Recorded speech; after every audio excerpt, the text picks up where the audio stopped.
Guys, I just got back from watching Elemental by Pixar, and I mean, god damn, man. I'm just gonna save it for the fucking video. So, long story short, I live in the UK. Just to give you a little bit of a background, a little bit of a fun story, if you will, on the creation of this video. I am able to watch the movie early. I know America has got it early. You know, because they just get shit fucking early as hell, because it's America. But over in the UK, we're not as lucky as you. So, we have these things called secret showings. And if you're a member of a cinema, which I am, you get to go to these secret showings where you get to watch a movie early. So, Elemental doesn't come out here for another 2 weeks. I get to see it because I pay a membership. I get to do that thing. So, I get to see it the same time as Americans do. Here's the catch. Our secret showings don't allow you to know what they're called. Like, what they're showing. Hence the name, secret showing. All they're allowed to give you is the age rating. So, this movie was a 12A. I thought, damn, there's not a lot of movies coming out that are 12A. That are like 2 weeks away from releasing. Oh shit, there is one, Indiana Jones. You can probably see where this story's going. I'm a big fucking Indiana Jones fan. I truly believed in my deepest of hearts that I was going to sit down, have a drink, and watch Indy slap some ass, enjoy himself, whipping shit, going for it. Now, that was not indeed the case. I sat down and I was ready, and what I got instead was Elemental. If that shit is a 12... god damn, what the fuck is happening to our age rating? So yeah, I went to go and watch Elemental, so I'm able to give you the review now rather than later. I kind of wish I wasn't giving this review, but I thought, fuck it, content, why not? This movie is, in my opinion, possibly down there as one of the maybe worst Pixar films, but I'll get to that later. So this general thing is about a world of different elements. So you've got fire, you've got water, you've got air, you've got earth, I guess you would say. And this is one of those movies where it's, you know, I'm actually tired. I'm actually tired. I don't even want to talk about this movie. So it's basically a world of elements where they can all live together. You've got fire, water, earth, wind, that kind of thing. And they all deal with one another, and how they are. So obviously, water, earth, wind, those three things generally go together. The only thing is fire. You know, it burns shit that it touches. It's just not a good thing to be around. And this is going to be one of my things later in the story, later in my review, which I'm a bit struggling with. We get to see basically a focus on a character called Ember. She's one of, in my opinion, maybe one of the ugliest Disney, Pixar characters I've seen. That's a lie. Definitely Wade, who's the other character. It's basically her love interest. And the movie is just about them. It is basically Disney Pixar's first, I'm going to say rom-com, even though there's barely any com, and also barely any rom. We get to see water and fire merge together and see if they can make that work. All the while, Ember has a dad who is basically a racist fuck. Everything, you know, the reason he is the way he is because people are racist to him. They don't like him because he's fire. He's had a very tough life while living in the big city with all the other elements. They don't treat him the same. Obviously, this movie is just a huge fucking nod at racism and the way we deal with races in general. It's boring as fuck.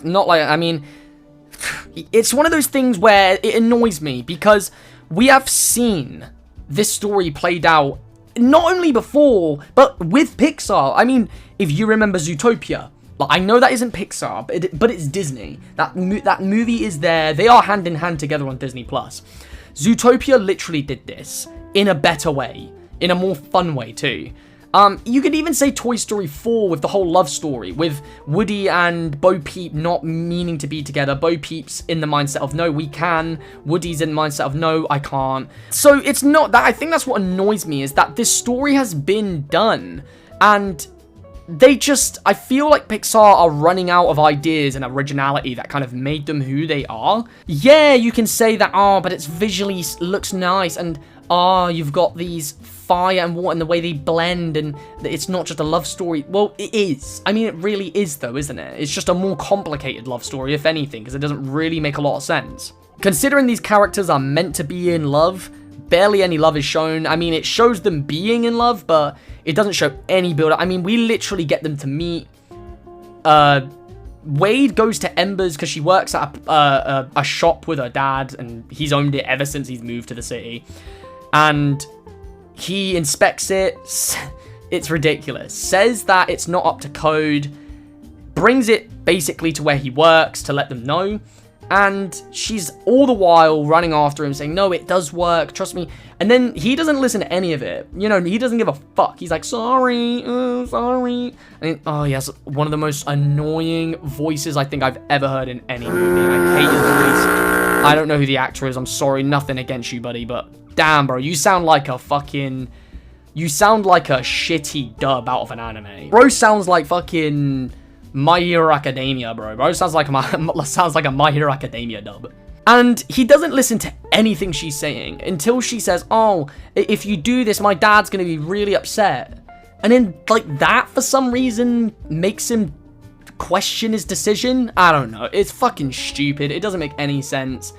Story, or it just doesn't make sense to me. You get to see them basically from that point being together, working together. They start to look into one another, and obviously he likes her. She takes a little bit of a while to get into him, but we don't get to really see any of it because it's wasted on a montage of them being together. So by the time it jumps to them going on dates and going around each other's houses, it doesn't mean anything because we haven't seen it. You know, we've got a shitty montage. We've got a shitty, basically less than 5-minute montage of basically 2 minutes of them being on bikes and walking around the city and dancing and shit, and it's just stupid, and it's such a lazy world building. It's like, it's such a lazy way to construct a relationship in a movie. I know that it's a kids film.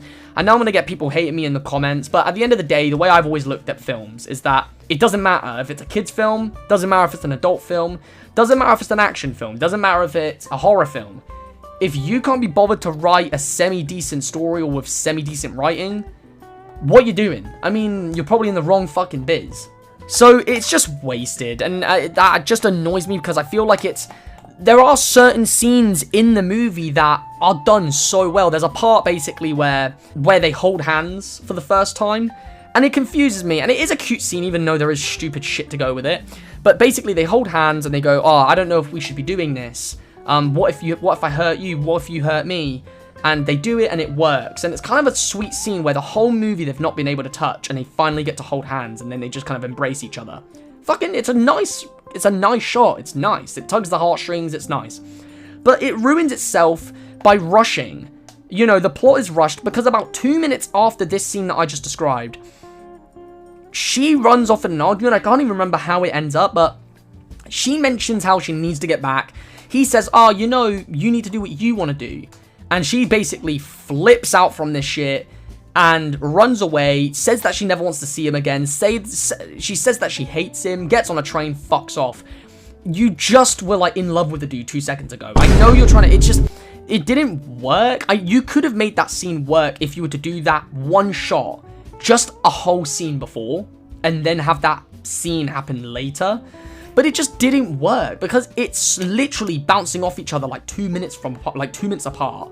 Yeah, so the writing just was not up to fucking scratch. I think it was just lazy. It was trying to rush to the point, and it was relying too much on the idea of racism and racial problems in the world rather than actually building a good story around it. It felt like that was just good enough. So let's just stick to that. No, that isn't good enough. Directing, yeah, I mean, it's nice. It's Pixar, so the colors are vibrant.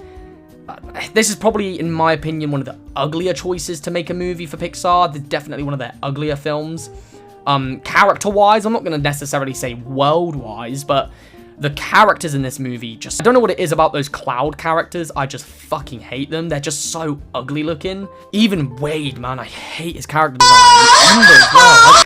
I just feel like Disney Pixar movies in the recent years have been trying to rely too much on art, which is, you know, I like art. I like a good artsy project, but I feel like it's relying too much on that to portray a story rather than actually, like, you could get like Toy Story, Monsters Inc., Lilo and Stitch. I know Lilo and Stitch isn't Pixar, but I'm just using general things that come to my head. Even Cars, for fuck's sake, Wall-E. Those things look good, but they're not too artsy, and they work. You know, it gives you, you learn to love that. The Incredibles, you learn to love these designs so much more because the story is so good. And along with it is a beautiful movie. So you can understand that. I feel like we're losing a lot of, it's becoming too artsy, which is fine, but it's starting to sacrifice story in order to give you that art. I think that's a massive fucking no-no, because it misses the originality that The Incredibles, Toy Story, Monsters Inc., all of these movies, it starts to lose the originality that those films had. And I think the biggest problem with the movie is that I really genuinely felt that it was going somewhere at the end where it was going to be different from other Pixar films. It ends with Wade sacrificing himself for Ember. You know, everything's getting flooded, obviously because she's a flame. She's gonna die, so she needs to hide. Wade sacrifices himself because he starts to sit with her, and in this, like, he breaks himself, he hides himself in these rocks to keep her away from the water, but he obviously starts to evaporate because of the heat that's building inside of the room. And I really thought he was gone. I truly thought they were gonna go the route with him dying and maybe going to her just living her life, knowing that the love of her life can be taken away that easily. You know, she needs to take, you know, that's the whole message he's giving her throughout the entire movie, is that you need to just do what you want to do. You need to do what you need to do, you, basically. And I thought, wow, that's an interesting way of doing it, to kind of put it in her head that you can't waste time doing things that your dad wants you to do. You should do your own thing.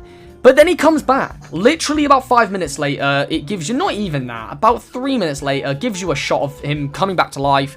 There you go, they're together, they go off, do their thing, which is, I just feel like it would have made so much more of an impact, and honestly, I'm not gonna lie, I think it would have saved the movie overall. I think that truly would have, to be that different.